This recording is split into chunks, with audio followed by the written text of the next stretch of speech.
मैं तो वो बोरिंग फूल पत्ते, अजीब सी डिजाइन्स और वो मोर वगैरह नहीं बनाऊंगी अपनी मेहंदी में। कुछ सॉलिड, कुछ हटके, ऐसी डिजाइन जिसे देखकर सबकी आंखें फटी की फटी रह जाएंगी। अरे निगोड़ी, अब क्या पूरी दुनिया का नक्शा बनाएगी अपनी हथेली पे? अरे तुझे जैसे डिजाइन चाहिए वैसे इस मेहंदी रचाने वाले को बता दे। हाँ अमृता, और वैसे भी हमने जिन मेहंदी आर्टिस्ट को बुलवाया है वो सभी पूरे लखनऊ की फेमस मेहंदी आर्टिस्ट हैं।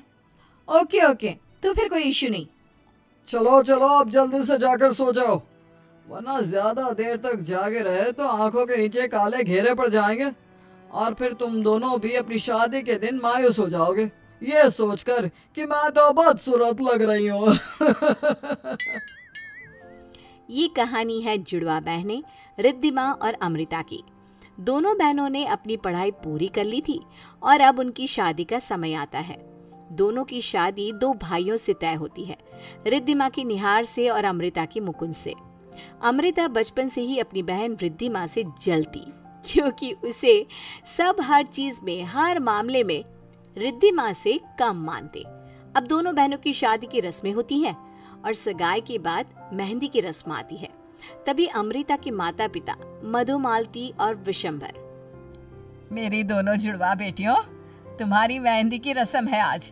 मेहंदी एक बहुत ही पवित्र शगुन होती है, जिसके रंग के खिलने से जीवन में भी खुशियां खिल जाती है। अब मेहंदी, फिर संगीत और फिर हल्दी, उसके बाद तुम दोनों की शादी होकर विदाई हो जाएगी। एक माता पिता के लिए ये बहुत कठिन और भावनाओं से भरा समय होता है। तुम दोनों भी एक ही ससुराल में जाने वाली हो, तो जैसे जीवन भर बचपन से एक दूसरे की ढाल बनती आई हो, वैसे ही आगे भी एक दूसरे की ढाल बनकर एक दूसरे का साथ देना। जी पापा। ढाल माय फुट। इस रिद्धिमा की बच्ची की वजह से बचपन से लेके आज तक मुझे सिर्फ ताने और डांट ही सुनने मिली है, और ये माँ पापा ने मेरी और उसकी शादी एक ही घर के लड़कों के साथ तय कर दी। अब ये मेरा पीछा ससुराल में भी नहीं छोड़ेगी। मेहंदी की रस्म शुरू हो जाती है। पूरे घर को बहुत सुंदर तरह से फूलों की लड़ियां और लाइटिंग की झालर लगाकर सजाया जाता है। दोनों बहनें भी लहंगे में बहुत खूबसूरत लगती हैं। निहार और मुकुंद और उनके घर वाले भी मेहंदी लेकर आते हैं। निहार की माँ सुहासिनी और पिता सरताज मधुमालती को शगुन की मेहंदी देते हुए कहते हैं, मधुमालती जी, ये लीजिए, ये लड़के वालों की तरफ से शगुन की मेहंदी। धन्यवाद सुहासिनी जी। अरे वाह, दोनों बच्चियां कितनी सुंदर लग रही हैं। और निहार और मुकुंद भी बहुत हैंडसम लग रहा है इन कुर्तों में। थू थू थू थू, नजर ना लगे किसी के हमारे बच्चों को। चलिए फंक्शन शुरू करते हैं। सभी औरतें ढोल बजाती हैं और नाच गानों के साथ फंक्शन शुरू होता है। लेकिन मेहंदी बनाने वाली लड़कियां गलती से अमृता की हथेली पर उसकी बहन रिद्धिमा के मंगेतर निहार का नाम लिख देती है और रिद्धिमा की हथेली पर अमृता के मंगेतर मुकुंद का नाम लिख देती हैं। दोनों जुड़वा बहनों का ध्यान नाच गानों में रहता है और इसी के चलते उनकी इस सब पर नजर ही नहीं जाती। मेहंदी लगा के रखना, ढोली सजा के रखना, लेना तुझे ओ गोरी, आएंगे तेरा सजना। तभी अचानक से रिद्धिमा चिल्ला पड़ती है, अरे नहीं, ये क्या कर दिया तुमने? ये तो मेरे होने वाले देवर का नाम है। और इन लड़कियों ने मेरी हथेली पर भी मुकुंद जी की जगह निहार जी का नाम लिख दिया है। हाय दैया, माफ कर दीजिए दीदी, वो हमें लगा कि आप रिद्धिमा दीदी हो और आप अमृता दीदी। दोनों की शक्ल सेम सेम है ना, इसलिए। अब आप दोनों जुड़वा हो इसलिए ऐसा हुआ। तहे दिल से माफी चाहते हैं। मधुमालती जी माफ कर दीजिए। ओफो, अब ये अनर्थ तो कर दिया, अब माफी मांग के क्या फायदा? मेरी दोनों बेटियों के देवरों का नाम लिख दिया, गधेड़ी कहीं की। अरे पूरे लखनऊ में तुम्हें किसने फेमस बनाया? जरा उसका मुँह का नाम तो बताओ। मधुमालती जी रहने दीजिए ना, अब क्यों खामखा इन पर चिल्लाना। जाहिर सी बात है, ह्यूमन नेचर है, कोई भी कंफ्यूज हो ही जाएगा। हाँ, और वैसे भी ये रस्में और रीति रिवाज तो बस कहने और करने वाली बातें हैं। मेहंदी है, कुछ दिन बाद रंग चला जाएगा।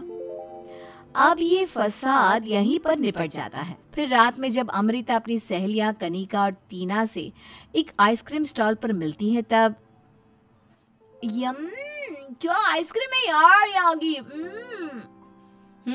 बात तो सही कही तूने कनिका, अब से ना मैं यहाँ रोज आया करूंगी। हाँ हाँ, अब तो अपनी शादी के बाद तुम मुकुंद जीजू के साथ रात में बाहर घूमने जाने के बहाने बनाती रहेगी। पर एक बात कहूँ अमृता, बुरा मत मानना, लेकिन तेरी जुड़वा बहन रिद्धि माँ का मंगेतर निहार जो है ना, वो मुकुंद से भी ज्यादा अमीर है। बहुत सारे पैसे कमाता है, वो एक बड़ी पोस्ट पे है। लेकिन मुकुंद वो तो बस ढीला ही है। क्या? लेकिन तुम्हें ये सारी निजी बातें कैसे पता? अरे यार, हम दोनों तो तेरे होने वाले ससुराल के सामने की गली में ही तो रहते हैं बहन। अपनी सहेलियों की इन बातों को सुनकर अमृता गुस्से से आग बबूला हो जाती है और घर जाकर वो सोचने लगती है, वाह, मतलब रिद्धिमा की शादी होगी उस अमीर निहार से जो इतनी अच्छी जॉब करता है, और मैं उस मुकुंद से शादी कर लूं। माँ और पापा भी ऐसे ही हैं, दोनों बस रिद्धिमा का अच्छा देखते हैं और मेरा बुरा। नहीं, पहले ही इस लड़की ने मेरी आधी जिंदगी बर्बाद कर रखी है, और अब फिर से मैं उसकी शादी उस निहार से होते हुए नहीं देख सकती। रिश्ता पक्का करते वक्त सुहासिनी आंटी ने और उन दोनों भाइयों ने बहुत मक्खन लगाकर कहा था कि दोनों भी अच्छी नौकरी करते हैं। शादी के बाद जब रिद्धिमा महंगी साड़ियां, सोने के गहने और पूरी अमीरों की तरह हो जाएगी उस निहार के साथ, तब तो मैं जल जल कर सच में राख हो जाऊंगी। कुछ तो करना पड़ेगा। तभी सोचते हुए अमृता की नजर आईने में अपने आप पर जाती है और अपनी शक्ल को देखकर अमृता अचानक से मुस्कुराकर कहती है, वाह, क्या आइडिया है। चलो, आखिरकार लाइफ में पहली बार जुड़वा होने का कुछ तो फायदा होगा। वैसे भी जाने अनजाने में ही सही, किस्मत ने निहार का नाम मेरी हथेली पर लिखवा ही दिया है। अब जब निहार जी के नाम की मेहंदी रची है तो अब शादी भी निहार और अमृता की ही होगी। मंडप में घूंघट की आड़ में निहार जी के बगल में बैठ जाऊंगी और सबको लगेगा कि मैं अमृता नहीं रिद्धिमा हूँ।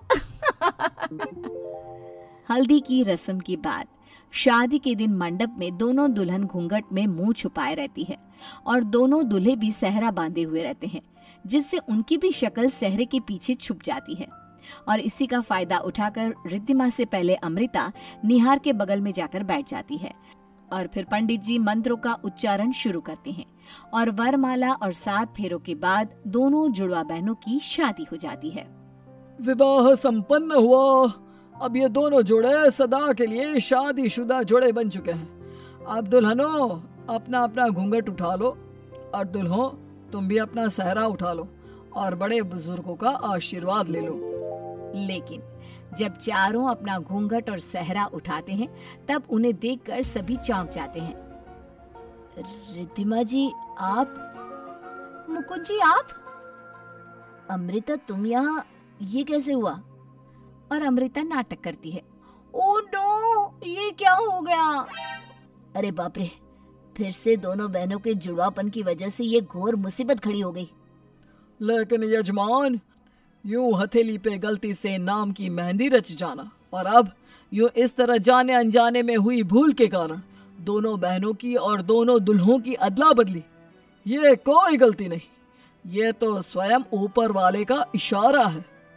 अब विधि विधान से जो हो गया है उसी को स्वीकार कर लीजिए, क्योंकि ये जोड़ियां किस्मत ने मिलाई है। हाँ, पंडित जी सही कह रहे हैं। अब शादी हो गई है तो इसी को स्वीकार कर लेते हैं। वैसे भी ये अरेंज मैरिज है, लव मैरिज होती तो सोचा जाता। बच्चों, इसी को नियति का इशारा समझो और अपनी नई शुरुआत करो। अमृता मन ही मन बहुत खुश होती है। ये फाइनली मेरी शादी निहार से हो ही गई। जिंदगी भर तो किस्मत को मुझ पर कभी दया नहीं आई, लेकिन अब मेरी शादी के वक्त किस्मत फुल ऑन मुझ पर दया बरसा रही है। अब ये रिद्धिमा रहेगी इस बेवकूफ मुकुंद के साथ और मैं रहूंगी रानियों की तरह अपने निहार जी के साथ। रिद्धिमा, मुकुंद और अमृता निहार दोनों भी ससुराल जाते हैं और खुशी से रहने लगते हैं। लेकिन शादी के 3 दिन बाद अचानक से निहार जी की जॉब छूट जाती है। हाँ, मेरी कंपनी बंद हो गई है। हमारे बॉस की डेथ के बाद अब उस कंपनी का मालिक कोई नहीं रहा। अब मेरी जॉब छूट गई है। क्या? अब क्या होगा? अब तो भगवान ही जाने।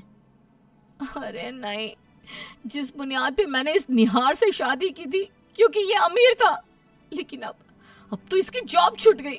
नहीं, ये मेरे साथ ही क्यों होता है? इतनी मेहनत से सारी चाल रची और बदले में मुझे ये मिला। अमृता ने जिस चीज के लिए निहार से शादी की थी वही चीज उसके हाथ में आई ही नहीं। और दूसरी तरफ रिद्धिमा और मुकुंद अपनी नई शुरुआत करते हैं और थोड़े में ही सही लेकिन दोनों एक खुशहाल जिंदगी बिताते हैं और अमृता अपना सर पीटते रह जाती है।